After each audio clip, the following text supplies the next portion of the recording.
ఈరోజు మరో అద్భుతమైన వీడియోతో మీ ముందుకు వచ్చాను. అది ఏంటా అనుకుంటున్నారా? థంబ్నెయిల్ చూశారు కదా, దిండు. దిండుతో జీవితం ఏంటి మార్పు అనుకుంటున్నారా? చాలా ఉంది. చిన్న విషయం అనిపిస్తుంది, కానీ ఈ చిన్న విషయాన్ని మనం చిన్న మార్పుని చేసుకుంటే మన జీవితంలో ఎదుగుదల అనేది ఎంతో ఉంది. ఆ విషయం మీరు కంప్లీట్ గా తెలుసుకోండి. ఎందుకంటే మధ్యతరగతి వాళ్ళు మధ్యతరగతి ఆలోచనలతోనే ఉండి ఈ చిన్న విషయానికి దానికి దీనికి సంబంధం ఏంటి ఇలాంటివన్నీ మాట్లాడుతూ ఉంటారు. మీరు అలాగే మార్పు వద్దు అనుకుంటే, మీరు అక్కడే ఆగిపోతాను అనుకుంటే నాకేం అభ్యంతరం లేదు. కానీ ఈ చిన్న విషయాన్ని మీ జీవితంలో మార్చుకొని అద్భుతంగా ముందుకు వెళ్తాను అనుకునే వాళ్ళు, మీ జీవితం మీద మీరు సీరియస్ గా ఉన్నారు, మీ జీవితాన్ని మార్చుకోవాలనుకుంటున్నారు, మీరు ఇవన్నీ పాటించి మీ జీవితం అద్భుతంగా ఉండాలి అనుకునే వాళ్ళకి మాత్రమే ఈ వీడియో ఉపయోగపడుతుంది. చిన్న చిన్న మార్పులని మనం మార్చుకుంటే పెద్ద విషయాలకి మనం విజయానికి ముందుంటాము. మనం తెలుసుకోబోయే ముందు మీరేం చేయాలి? నా ఛానల్ సబ్స్క్రైబ్ చేయకపోతే సబ్స్క్రైబ్ చేసుకోండి. సబ్స్క్రైబ్ చేసుకున్న ప్రతి ఒక్కరికి నా హృదయపూర్వక కృతజ్ఞతలు తెలియజేస్తున్నాను. అలాగే మీకు ఈ వీడియో చివరి వరకు చూసిన తర్వాత ఈ వీడియో పైన మీ అభిప్రాయాన్ని కమెంట్ బాక్స్ లో తెలియచేయండి. అలాగే వీడియో లైక్ చేయండి. లైక్ చేయడం వల్ల నలుగురికి చేరుతుంది. మనం బాగుండడం కాకుండా మన చుట్టూరా ఉన్న వాళ్ళలో కూడా మార్పు అనేది వచ్చినప్పుడు మన జీవితాలు, సమాజము ఇవన్నీ బాగుపడతాయి. కాబట్టి మీరు మనతో పాటు మన సమాజం కూడా మెరుగుపడాలి అనుకునే వాళ్ళు లైక్ చేయండి, నలుగురికి షేర్ కూడా చేయండి. ముఖ్యంగా మధ్యతరగతి వాళ్ళు మానుకోవలసిన విషయాలను, చేస్తున్న విషయాలను చెప్తాను. మనం చేసే వృత్తిపరంగా అయినా, లేదా ఇంట్లో ఉండే సమస్యలు అయినా, డబ్బు పరంగా అయినా ఏదో ఒక రకమైన భావాలు, నెగిటివిటీ అనేది ఉంటుంది. కారణం ఏదైనా ఉండవచ్చు. కానీ ఎంతమంది ప్రాబ్లమ్స్ అన్నీ ఆల్లోనే వదిలి పడక గదికి వచ్చి హాయిగా పడుకునే వాళ్ళు ఎంతమంది ఉంటారో చెప్పండి. నేనైతే చాలా తక్కువ అనే చెప్తాను. ఉదయం నుండి సాయంత్రం వరకు మనం ఎదుర్కొన్న సమస్యలైనా అయ్యుండొచ్చు, ఆలోచనలు అన్నిటినీ పడక గదికి మోసుకొస్తారు. మెడిటేషన్ అలవాటు ఉన్న వాళ్ళకి ఇలాంటి సమస్యల్ని ఈజీగా పరిష్కరించుకుంటారు. హాయిగా మెడిటేషన్ చేసి పడుకుంటారు. కాబట్టి అలాంటివి సమస్యలు వాళ్ళకు ఉండవు. కానీ మెడిటేషన్ అంటే ఏంటో తెలియదు, మెడిటేషన్ చేసే అలవాటు లేదు అనుకోండి. అలాంటప్పుడు ఈ నెగిటివ్ భావాలతోనే వాళ్ళు సఫర్ అవుతూ ఉంటారు కదా. అదంతా దిండుకు అనేది నెగిటివిటీ అంతా చేరుతుంది. ఇక్కడే మీరు జాగ్రత్తగా వినవలసిన అవసరం ఉంది. ముఖ్యంగా కుటుంబాలలో తెలిసి తెలియకుండా చేసే పనులు ఇక్కడే ఉంటాయి. వాళ్ళు సఫర్ అవ్వడమే కాకుండా అది తెలియకుండానే వాళ్ళ పిల్లలకు చేరవేస్తారు. ఎందుచేత అంటే మనకంటూ కొన్ని నియమాలు ఉండవు, క్రమశిక్షణ అని ఉండదు. మధ్యతరగతి వాళ్ళు పడుకునే స్థలం అనేది చిన్నగా ఉంటుంది. కాబట్టి వాళ్ళ పడక గదిలోనే వీళ్ళు పడుకోవటం, వాళ్ళ దిండునే వీళ్ళు వాడుకోవటం ఇది చాలా చిన్న విషయం అని మీకు అనిపిస్తుంది. కానీ ఎన్నో అనర్థాలకు దారి తీస్తుంది అని మీరు తెలుసుకోండి.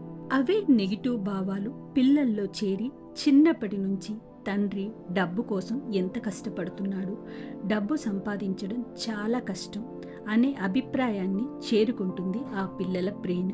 వాళ్ళు పెరిగి పెద్దయిన తర్వాత కూడా ఎంత బాగా చదువుకున్నా కూడా వాళ్ళ చిన్నప్పటి భావాలు, నెగిటివిటీ వాళ్ళ బ్రెయిన్లో చేరడం వల్ల అదే జీవితం మళ్ళీ ఎదురవుతుంది.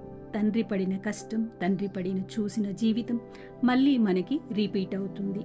మళ్ళీ సైకిల్ లాగా తిరుగుతుంది. మళ్ళీ సేమ్ అవే మనం చూసిన సినిమా చూసినట్టుగా. అంటే ఇక్కడ సినిమా అంటే ఏంటి? జీవితం. కథ మళ్ళీ మొదలవుతుంది. అలా కాకుండా మీ పిల్లల జీవితం అద్భుతంగా మారాలి అంటే చిన్న చిన్న మార్పులు చేసుకుని మన పిల్లలకు బంగారు భవిష్యత్తుని, ఉజ్వల భవిష్యత్తుని ఇవ్వాలి అనుకునే వాళ్ళు మార్పులు చేసుకోండి. ముఖ్యంగా పెద్దింటి పిల్లల్ని మీరు గమనించినట్టు ఉంటే వాళ్ళిళ్లల్లో ఎలాంటి సమస్యలు ఉన్నా, ఒకవేళ డబ్బు సమస్యలు ఉన్నా లేకపోయినా పిల్లలు పెరిగే విధానం వేరేలా ఉంటుంది. వాళ్ళు స్టడీస్ కోసం హాస్టల్లో ఉండేనా చదువుకుంటారు, లేదా ఇంటి వాతావరణంలో పెరిగినా కూడా వాళ్ళకంటూ ఒక సపరేట్ రూము, సపరేట్ అనేది ఉంటుంది. కాబట్టి వాళ్ళ భావాలు పాజిటివ్గానే ఉంటాయి. కాబట్టి వాళ్ళ పిల్లల్లో చదువులో అంత చురుకుదనం లేకపోయినా డబ్బు సంపాదించడం కష్టం అన్నది వాళ్ళకు తెలియకుండానే పెరుగుతారు. డబ్బు చాలా ఈజీగా వస్తుంది అన్న ఆలోచనలతో ఉంటారు. పేదింటి వాళ్ళు ఎన్ని మార్క్స్ తెచ్చుకున్నా కూడా తక్కువ శాలరీలతో జాబ్ చేస్తూ ఉంటారు. అలాగే పెద్దింటి వాళ్ళు చదువులో చురుకుదనం లేకపోయినా వాళ్ళు ఈజీగా డబ్బు సంపాదిస్తుంటారు, ఈజీగా వ్యాపారాలు చేస్తూ ఉంటారు. పెరిగే విధానం వల్లే ఇదంతా జరుగుతుంది అన్నది మీరు ముఖ్యంగా గమనించాలి. అలాగే పెద్దవాళ్ళు కూడా ముఖ్యంగా గమనించవలసింది, మన దిండుని ఒకరితో షేర్ చేసుకోకూడదు. మన దిండుని ఎవరైనా బంధువులు వచ్చినప్పుడు వాళ్ళకి ఇవ్వటం అలాంటివి చేయకూడదు. వాళ్ళకు కూడా ఇబ్బందులు వచ్చే అవకాశం ఉంటుంది. అలాగే మనం కూడా ఒక చోటికి వెళ్ళినప్పుడు ఎవ్వరి దిండును కూడా వాడకూడదు ఎట్టి పరిస్థితుల్లోనూ. ఇది చాలా చిన్న విషయం, ఎప్పుడో ఒక రోజు పడుకున్నంత మాత్రాన ఏమవుతుంది అనుకుంటారేమో. అలా ఎప్పుడు చేయకండి. నెగిటివ్ భావాలు, నెగిటివిటీ ఎనర్జీ అనేది తొందరగా మనకు దిండు ద్వారానే మన తలకి చేరుతుంది, మన బ్రెయిన్లోకి. మనం పడుకున్న తర్వాత కూడా మన బ్రెయినే మనకు ఏదైనా ఇవ్వాలి అంటే మంచైనా ఇస్తుంది, చెడైనా ఇస్తుంది. మన బ్రెయిన్ మన జీవితాన్ని అద్భుతంగా కూడా మార్చగలుగుతుంది. దానికి ఎంతో కొంత మన దిండు కూడా సహకరిస్తుంది. మన దిండు ఎలా సహకరిస్తుందో ఇప్పుడు చూద్దాం. ప్రేమ అనురాగాలతో ఉండండి, కలిసి భోంచేయండి. కానీ పడుకునేటప్పుడు దిండు అనేది ఒకరి నెగిటివ్ ప్రభావం ఇంకొకరికి చేరుతుంది. కాబట్టి దిండుని ఎప్పుడు మన పిల్లలతో కూడా షేర్ చేసుకోకూడదు. మనకు మంచిని ఎలా చేస్తుంది అంటే, మీరు నిద్రపోయే ముందు ఏదైతే మీకు అద్భుతమైన ఆలోచన ఉంది, మీకు ఏదైనా కావాలి అనుకున్నారు, మేనిఫెస్ట్ చేయాలి అనుకున్నది, మీరు ఏదైనా వైట్ పేపర్ మీద మీకు కావలసిన కళని మీరు నిజంగా జరిగినట్టుగా మీరు ఒక పేపర్ మీద రాసుకోండి.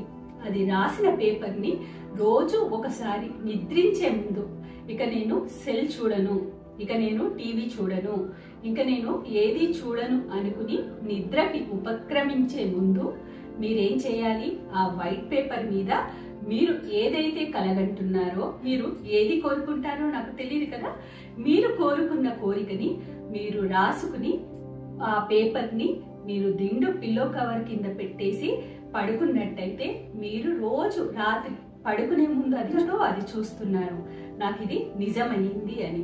మీరు అది చూసింది మీరు తల కింద పెట్టుకోవడం వల్ల మీరు నిద్రపోయినప్పుడు కుడివైపు బ్రెయిన్ నిజం చేస్తుంది. అది కుడివైపుది ఎప్పుడైతే నమ్ముతుందో, అది నమ్మినప్పుడు ఇది మనదే అనుకున్నప్పుడు అది మనదవుతుంది అన్నది మీరు గమనించాలి. కాబట్టి మీరు పెద్ద పెద్ద కళలు ఏమన్నా ఉన్నాయి, అచ్చు చేయాలి ఇవి అని మీ జీవితంలో అనుకుంటే తప్పకుండా ఇది పాటించండి.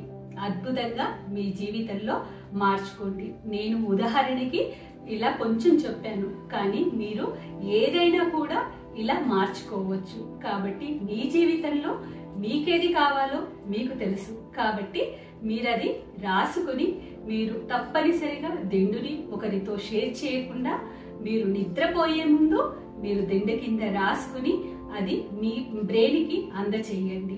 ఇది బ్రెయిన్కి అందచేయడం అంటే మీరు ఫోన్ కాల్ చేసి ఒకరికి చెప్పడం సమాచారం ఎలాంటిదో, మనం రాసింది దిండు కింద పెట్టి పడుకోవడము మన తలకి సమాచారాన్ని అందించడం లాంటిది. ఆ సమాచారాన్ని అది తీసుకుని మనకు అది తెచ్చి పెడుతుంది. ఇప్పుడు మనం ఒక ఆర్డర్ పెట్టుకుంటే మనం ఆర్డర్ ఎలా అయితే రిసీవ్ అయిపోతుందో మన ఇంటికి, అలాగే మనం ఆర్డర్ పెట్టుకున్నట్టుగా మనం పిల్లో కవర్ కింద మనం రాసి పెట్టింది కంప్లీట్ చేయడానికి మన బ్రెయిన్ నైట్ టైంలో వర్క్ చేస్తుంది, ఫ్యూచర్ లో అనేది నిజం చేస్తుంది. కాబట్టి మీరు ఈ విధంగా నమ్మి ఈ విధంగా చెయ్యండి, తప్పకుండా అద్భుత ఫలితాలని చూస్తారు. ఈ వీడియో ఎలా అనిపించిందో తెలియచేయండి. అలాగే మరో అద్భుతమైన వీడియోతో మీ ముందుకు వస్తాను. అంతవరకు సెలవండి. Thank you.